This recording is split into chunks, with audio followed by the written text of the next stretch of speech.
good temperature on it before you, make them get a temperature of this while they're running, Yeah. and then kill it for a while.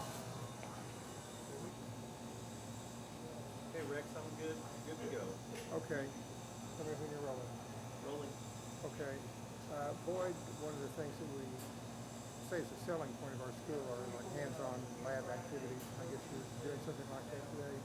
Tell me what this is and how it kind of fits in with the overall design of the program. Well, what we're doing right here today is actually, I like to incorporate in some teamwork through the program, as much as we can.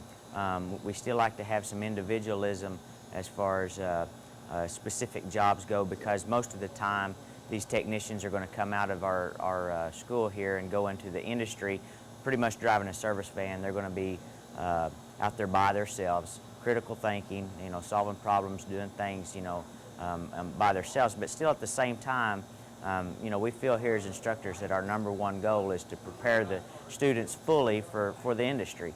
And so a lot of that entails being able to work with others, follow directions from people that may be the same age, maybe having to receive requests and orders from people that who they may even feel they may actually be a little bit more advanced than. And so what I try to do on certain jobs is assign a team leader, and basically like this job right here, I have one team leader who is over two other guys.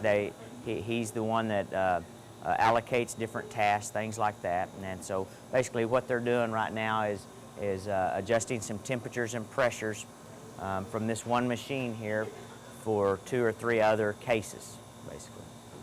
And in terms of like a career path, is this something that somebody could be busy all the time doing this kind of work? Oh, absolutely. Matter of fact, this particular class right here is commercial refrigeration. Commercial refrigeration, unfortunately, is kind of a dying trade. A lot of technicians are coming out of Votex and our program, going into air conditioning, going into building management systems, more advanced systems and things. But supermarket refrigeration, there's still a big need for it.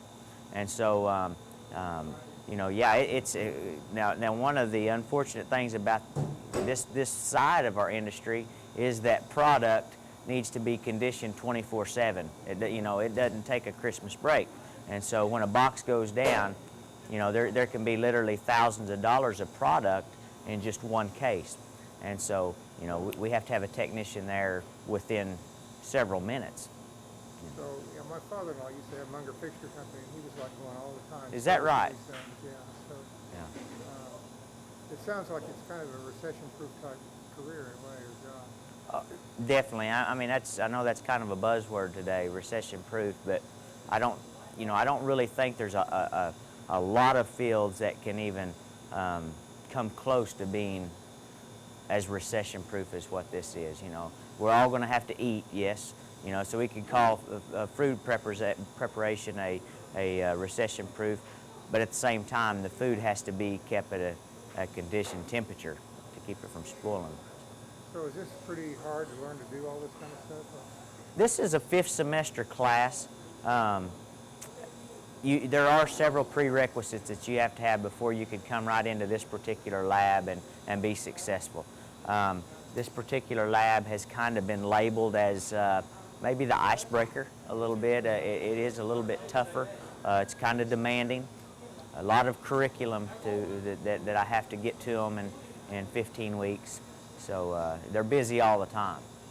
The end result is they've got something where they'll be busy all the time, working, making money. Sure. Yeah. If this particular side of the industry is something that they're going to pursue, work's not going to be a problem. Now we've got 14 minutes before you shall clean up. That's right. Okay. Yeah. Now we've got 14 minutes to shoot the team in action over there. Okay. Thanks, Mark. Yeah, stick suction pressure gauge on there. That'll help us out. Put yours on there.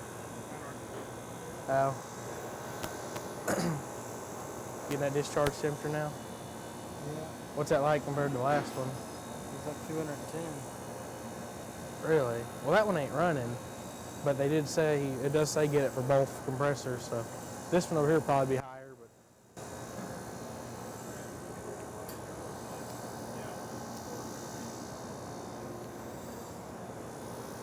This was 200 earlier. 200, now it's up to 205. This one did have a Schrader in it. Yeah. 205, so it only went up 5 degrees. And it's going down. It's probably gonna fluctuate some though. I think so. So Still going down. 200. What was it earlier, 210? It was 200 earlier and then it went up to 206. This was 210. Kind of talk about what y'all are doing. While he's doing whatever he's doing. So let them do it and I just say what's going on. Yeah. I don't know what's going on though. It's just a part of the job. It's so just say what exactly we're doing.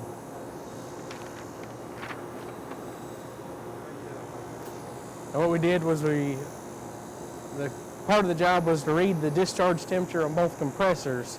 So we measured the discharge temperature of both compressors, and after that we shut off one of the compressors. Now that we've shut off one of the compressors, it's ran for 30 minutes now, and we're checking the discharge temperatures again to make sure, to see what kind of change we had shutting down that one compressor.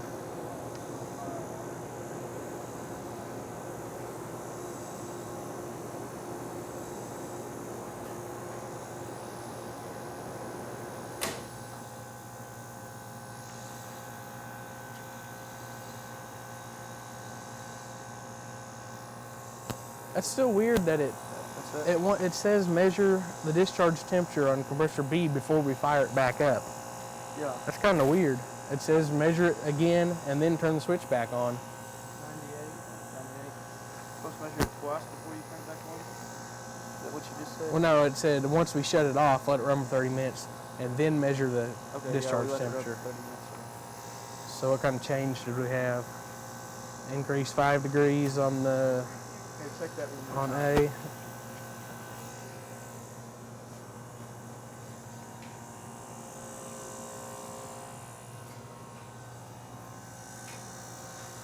Change the on compressor A. I don't know. We're gonna figure that out. That might take a little bit of looking.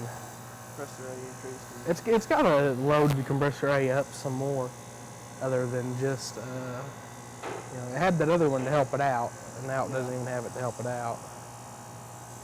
So it's got to load it some more. That's going up to about 210. So let's see how that is. What's the other readings we may take here? I think it's about all the readings we need. Just the sort. I sort was adjusted good. Yeah, you go back and test whatever you were testing over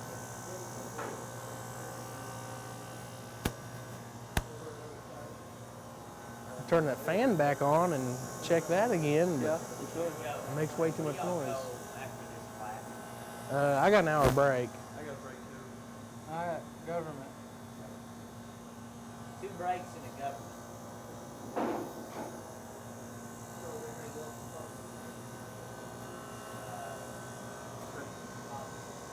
What are you getting? 90? Whoa, 100? Went up some? Yeah, went up to that, down to 100. Was it 210 earlier? 100. Then we turn it back on the mic a little bit. That's what I was saying. Let's plug it. Let's fire it back up and then get a reading and see if they balance What back did you out. have one here, 210? Yeah, it went up to 210, went down to 100. Alright, go ahead. Let it run for a little bit, check the discharge temperatures again. Yeah. Let's see if it gets close to where it started at.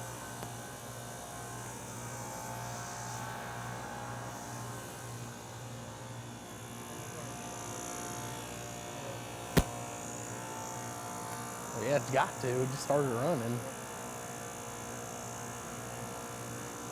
Is turning on this heat reclaim, does that?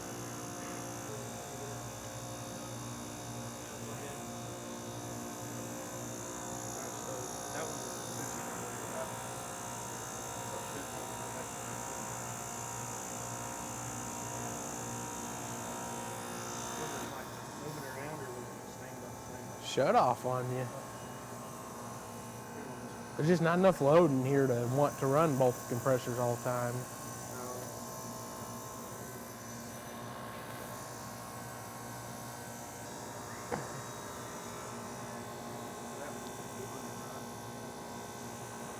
Yeah, he should have showed up earlier whenever we was fighting with adjusting the temperature of those boxes over there. Switch that meter reading back and forth. There you go, 0. Then switch it back. Oh. What's the amperage that their discharge line? Depends if it's Monday morning or Friday night, I think.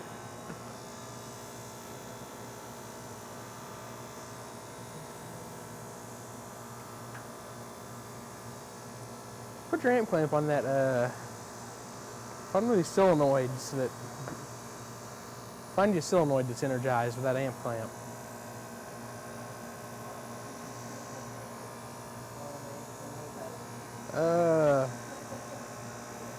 His liquid line solenoid should be energized. If he could get to that. Huh? Turn that heat reclaim on?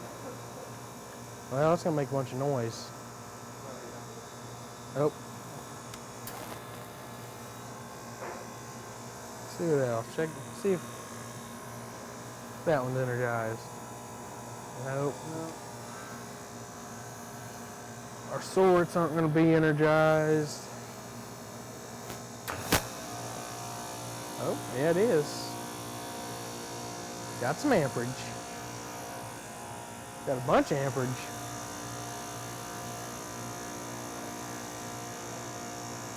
ahead and take that off again. Take it away. And go ahead and reclaim that in.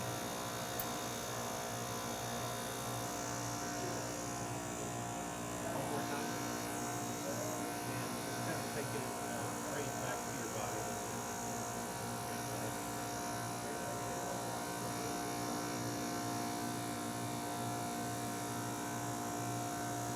Thank you.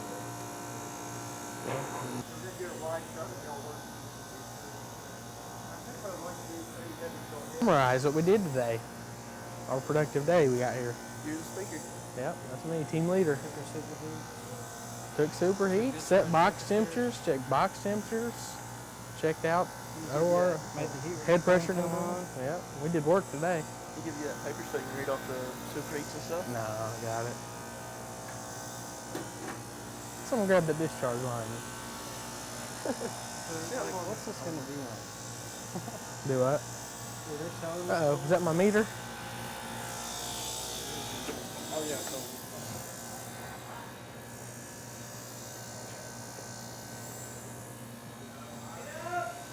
Clean up. yeah. Okay, just kind of go over what y'all just finished doing. All right. Friday should be pretty good because all we have left to do is get together, look out everything, make sure all our drawings are good, and that's everything we should need. Today we got the superheats checked, we got the box temperatures and sorts set, discharge temperatures, that head stabilization checked on, so reclaim set or checked, so we had a real productive day. So coming Friday should be an easy day, and we can get together and make sure everything's polished up and be ready for finish this thing up next week. Anything you've seen on it that you think that might be a little funny? Just gotta check out the refrigeration circuit. You got all the oil circuit done? Yeah, I did. Nice. Yeah, I Do you think have to put it in defrost or anything? no, I don't think so. I think we've got all the readings we need. So. Yep, Friday gonna be an easy day. Get her finished up. All the superheats come out pretty good. Yeah. It's all a little different depending on the temperature of the auction. Yeah. That's good. I think it works. Thinking she's working good.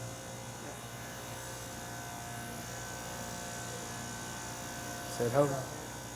Thing out. Yeah, in a minute. Finished putting my stuff together.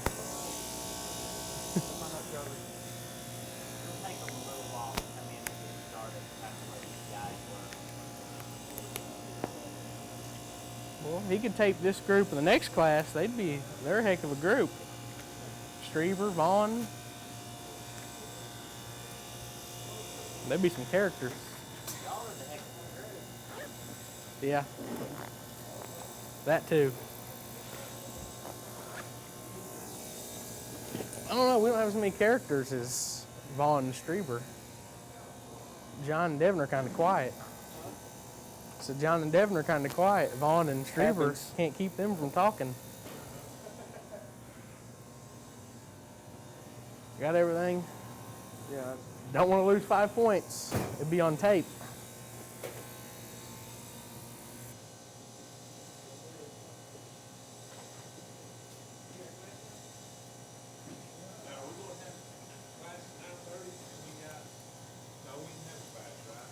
Tomorrow?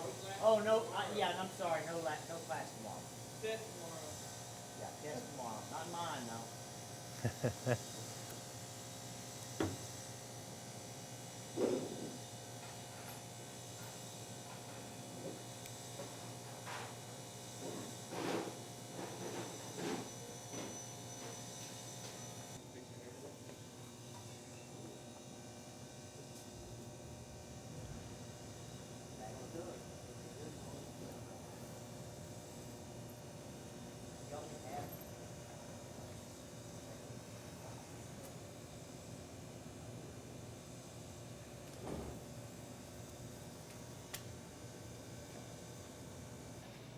Fan. Yeah, just a little unit, and as you can see all these red wires, these are actually bugs. You can see them underneath here. So each one of these switches indicates a problem. So you'll turn a problem on at a time, and you'll get your meter out or whatever tools you need, and you'll go through and actually try and detect what the problem is, and it gets you just some good experience of coming up to a unit and having to fix problems, just like you'd have to do in the field. You know, we've got the starting components in this compartment. Got a defrost clock so that when the coil does get too cold and starts to frost up, kick it into defrost and thaw it out. But you see this is very common on several different pieces of equipment in here. So each one of those kind of creates Yep. a bug. Yep, sometimes the compressor won't start, or sometimes it'll start, run for just a moment, kick off on internal overload, which is, you know, the protection device that's inside the compressor. And then in turn, you'll have to figure out what's causing it to not go into a full start. A system like this, though, is pretty normal. It's pretty much a normal system for like refrigeration. Oh yeah, very, very common unit. You'll see this on you know, we have several different cases in here and applications that this same unit's used in. You know, it'll vary in size and capacity, but as far as appearance and components, it's very, very basic and very commonly used. So a troubleshooting system, if you get this down, you pretty much know the internal workings of almost, what, 90% of it? Oh yeah. Like a lot of people say that about 90% of problems that you will occur in the field are due to electrical failure. You know, these compressors are very strong, you know, as long as the refrigerant charge is right. You know, these compressors are very strong. These condenser fans are very strong. You know, all these components are very strong and well manufactured, but, you know, if you have weather a storm, you know, and get influx, you know, it can damage stuff quickly. or surges, power surges. Even low voltage can do almost as much damage as high voltage. So you know, you really get to get in here and experience all these different components when they are occurring with a failure. And so it's pretty neat. Life expectancy of a well-maintained system, what would you guess it to be? I mean, sometimes you'll be surprised and you'll go on something that's, you know, 30 years old nearly, you know, and it's different for a residential home piece of equipment as opposed to a mechanical commercial application. But I mean, it really varies on how well it's maintained. You know, you like to get a spring and a fall checkup on your equipment. So if a technician's been on the piece of equipment twice a year, he's making sure these coils are clean, he's making sure your charge is correct, he's making sure all the components are well maintained and strong. These capacitors have a lot to do with it as well. You want to make sure they're within tolerances. If everything's working properly, I mean, of course it's going to run just like your car.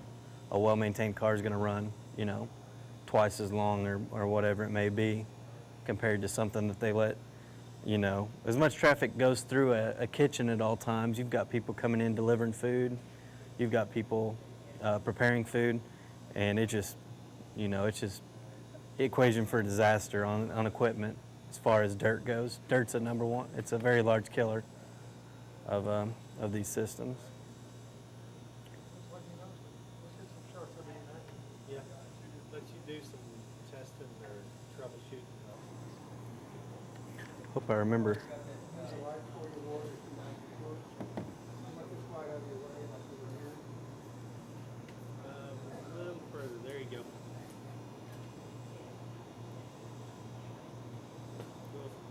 Go ahead. What I'm going to do here is our startup switch. It's a little noisy at startup. You let it run and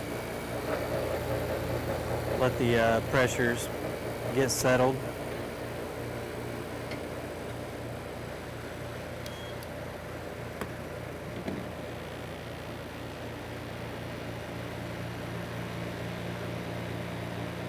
So what I'm going to do, I'm going to shut it back off. I'm going to put in our first bug. And then safest thing to do is to check amperage at startup. So I'm going to get on our common wire here. And then I'm just going to start it and see if it starts. And our compressor didn't start. It's pulling very high amps, about 70 amps. We don't want to see it anywhere that close, especially for not that long of a time. It should just kick right out. Our amp should drop. So I know we do have amperage to the compressor. Let me check and see if we have voltage.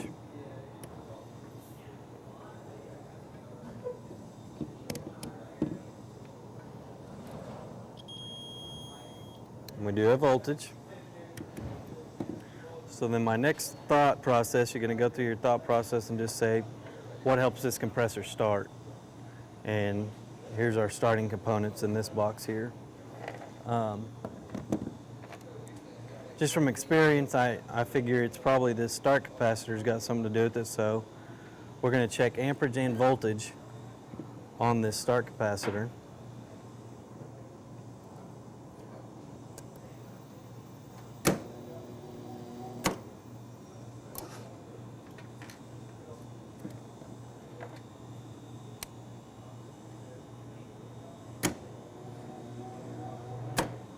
Okay, so we do have amps.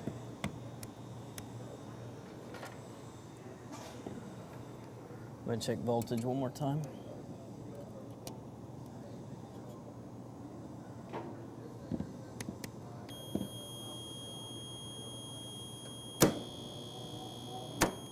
Okay, we do have voltage, and we do have continuous voltage. This component should stop having volts right after startup, just a few seconds. So, since I have amps and volts at it, what that's telling me is I'm getting potential voltage to both sides of it, and it is pulling amperage, showing that it does have volts to both sides of it. So that's just double checking. And what this lets me know is that this component is open. So since this component's open, it's not getting to do its job in the system, which is to help this compressor start. So I'll take that bug out. Takes right off and goes.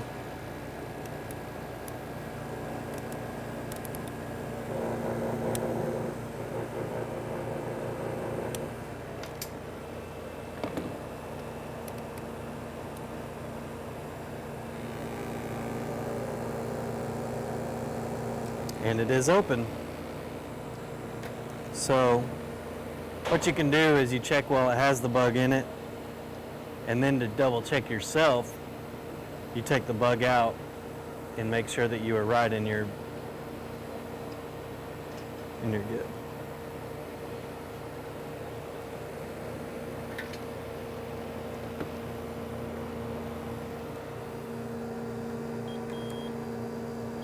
Is our power source, so we have volts coming in. Also have volts coming out. You don't want to have a pressure, a voltage drop across your contactor. It's a power passing device. These are power consuming devices such as the compressor and your fan. And you know, some may refer to them as a load as well. So power consuming load devices, whereas switches, you know, they're either open and closed and they just pass the current.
Check, just kind of do that one more time. Okay.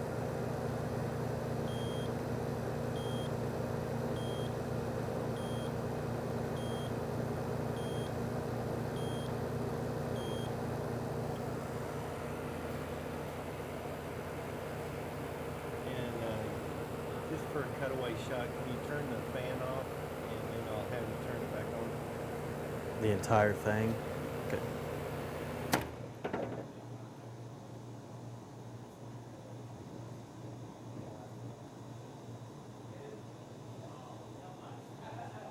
And whenever she stops, okay, go ahead and kick it on. Great shot.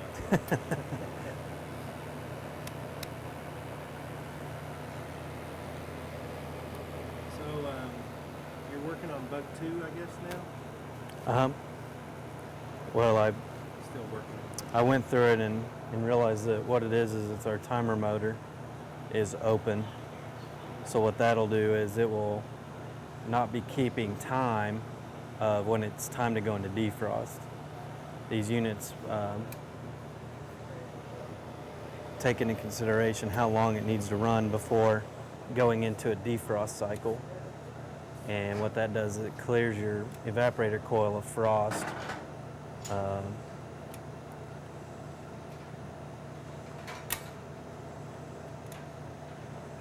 And it'll stay in defrost for a given amount of time, and then it will take itself out of defrost. And each of these pins is what you actually put in that you decide when you want it to go into defrost. So of course we want to put it into defrost when it's not going to be in huge use. So you wouldn't want to put it into defrost at noon when you're doing a lot of work. You'd want to put it in maybe 2 in the morning and let it go through its defrost and then come back out. As you can see that.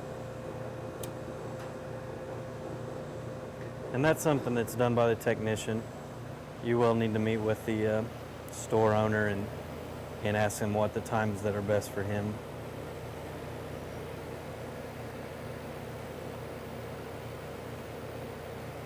Do you ever come up on somebody doing this?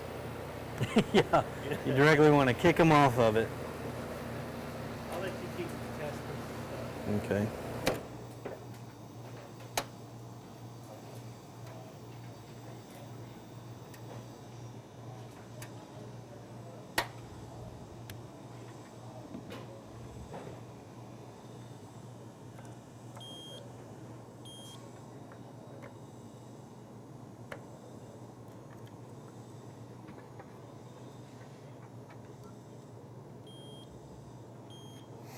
As I was talking earlier, I explained how that anytime you have the full voltage at one component without amperage, then that it shows that the piece of equipment that you're testing is in fact open. So as right now, amperage, when I go to my voltage,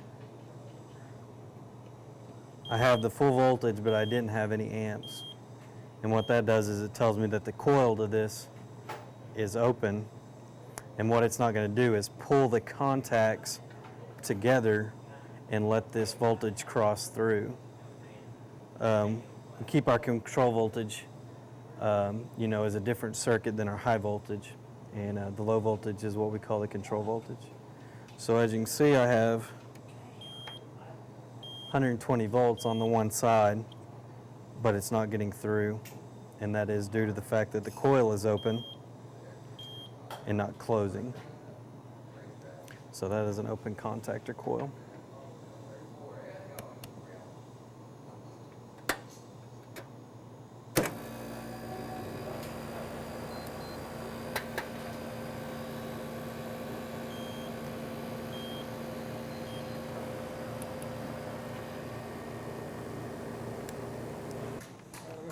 Took my picture for graduation. Oh, yeah, you're the graduation speaker, aren't Yeah. you? Go ahead and That's say right. and spell your name for me. Weston Strieber, Weston Streber. Are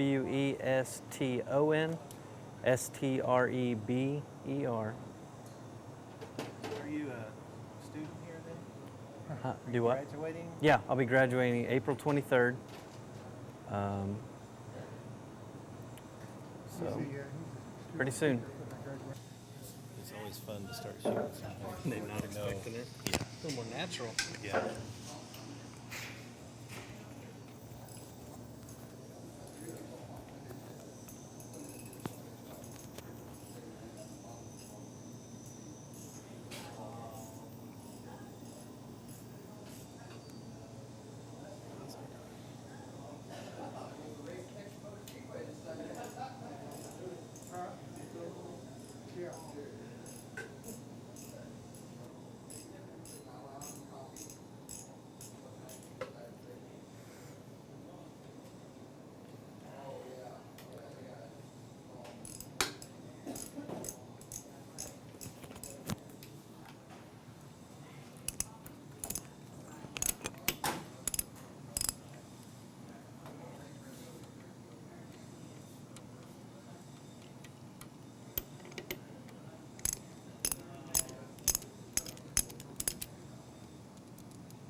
got that, you were supposed to have rocks?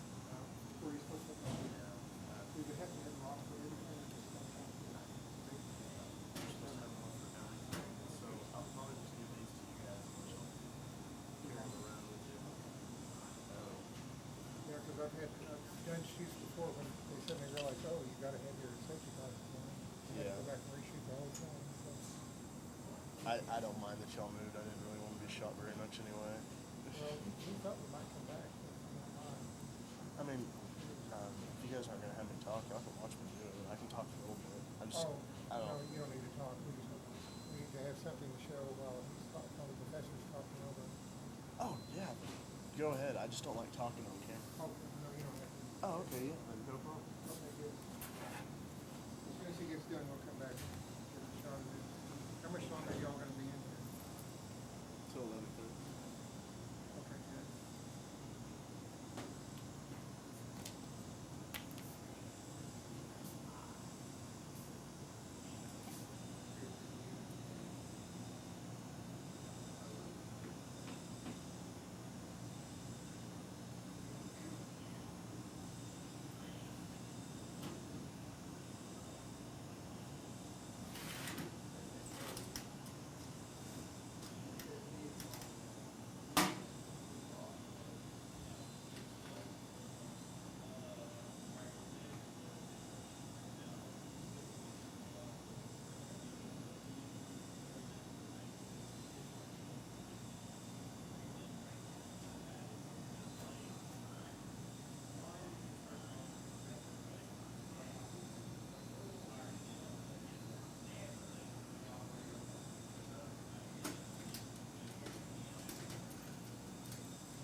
Steve, every one of these programs has an advisory board.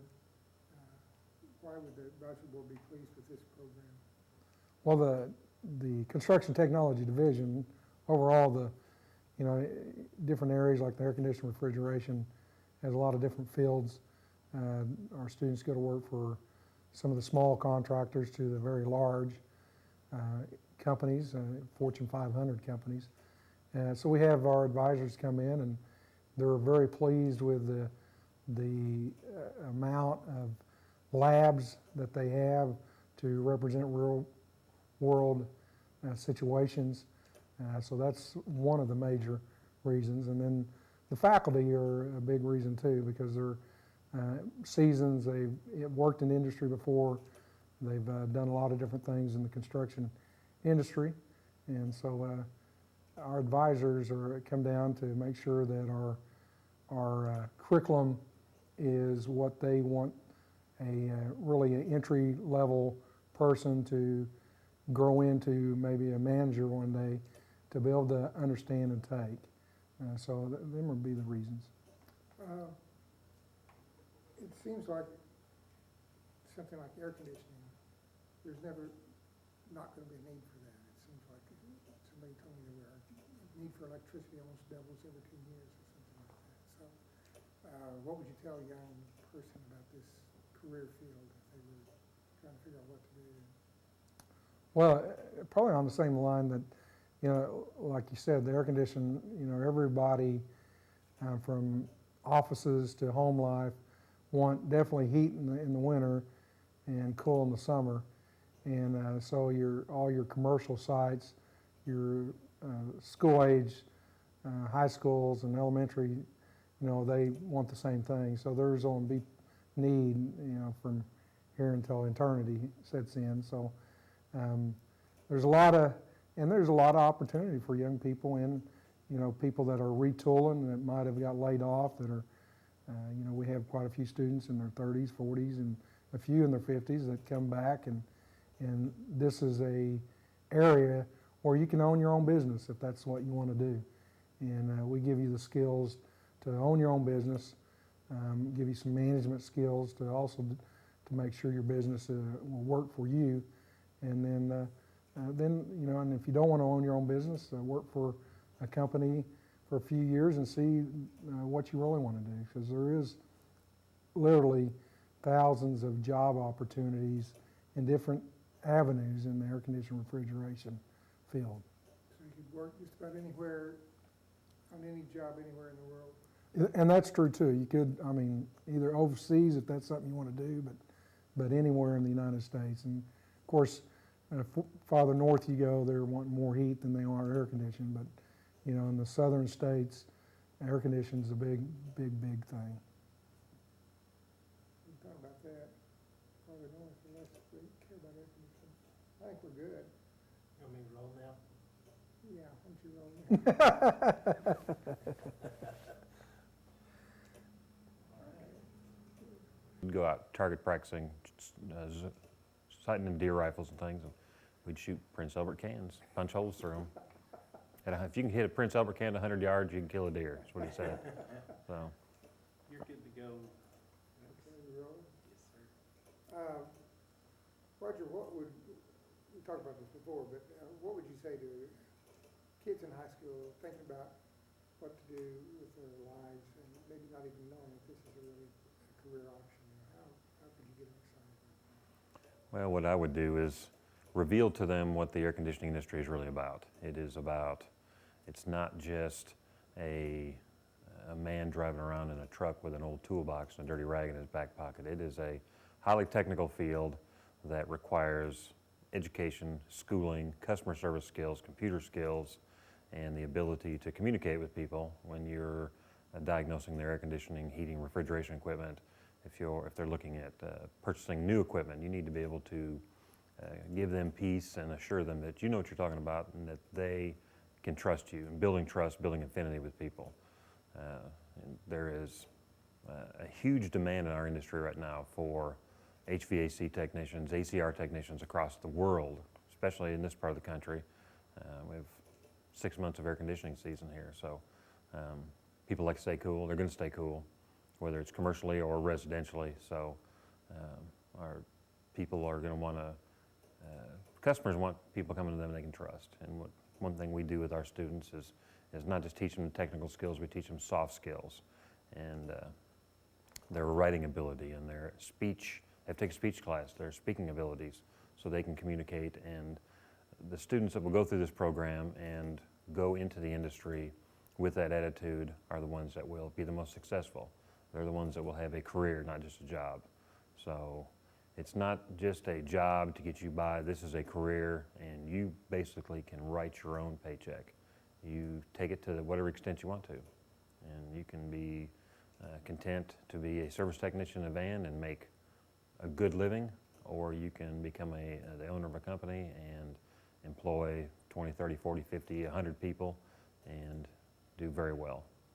So.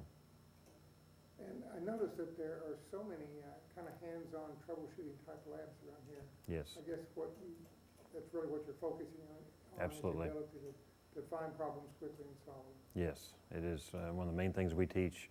The anchor of our program is our electrical controls course. It's basically 2 classes combined together in one semester. It's 9 credit hours of electrical controls theory and wiring schematics, ladder logic, and troubleshooting and diagramming an electrical system. If you don't understand electricity and understand how to use your meter and how to troubleshoot effectively, it's going to be very difficult to be a top technician in this industry. And our students come out of this program, wind up being those top technicians, the ones that finish the program and go into the industry with the attitude that they understand electrical systems, mechanical systems, customer service, they understand their computers, and they are in tune with technology. And that's a big portion of this. It's an applied science degree, so we apply it in our labs, as we are in this lab right now, looking at the next level, going into computer automated systems. I noticed that your program has produced a student that's going to be the student respondent speaker at graduation. So Yes, obviously, those soft skills are taking hold. absolutely. And work with the student. So Yep. what should a student like him think as he's graduating? What was that now? What would a student like him, looking back on his 2 years here, what would he think? What have I accomplished? What can I do with what I've accomplished? Well, what he's accomplished is him individually, or any other student graduating. They've started from the beginning. They've gone through mechanical systems. They've gone through electrical systems. They've gone through residential, commercial, refrigeration, air conditioning. They've completed a 16-week internship, and they can look back at their experience as all of it is basically building a pyramid of learning and experience. In the last semester, we do our capstone class, which caps off that pyramid, gets them ready for all of their industry competency exams, their state licensing exams, their OSHA safety standards. Everything's covered in that last semester. And when they graduate, whether they're a student respondent or a student that is graduating as an average student even, they can expect to have a career that embraces them, is wide open for them. They can go anywhere they want to in the United States. I mean, I can place anybody coming out of this program with a degree, anywhere from California to Maine, and from Florida to Washington State, Canada, Jamaica, Hawaii, it doesn't matter. There's work everywhere in this industry, and there is a shortage. So students can come out of this program, can basically write their own ticket. That's pretty good. I can cough now. No cough button, huh? No. All right, we're good. Are good? All right.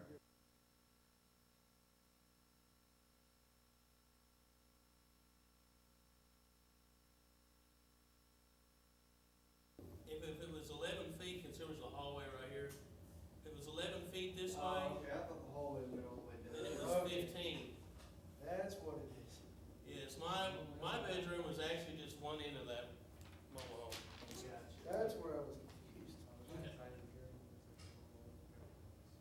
Ah, we didn't do these, did we? No. Let's go put some numbers in, do some calculating, how about that? No door. 287 minus 36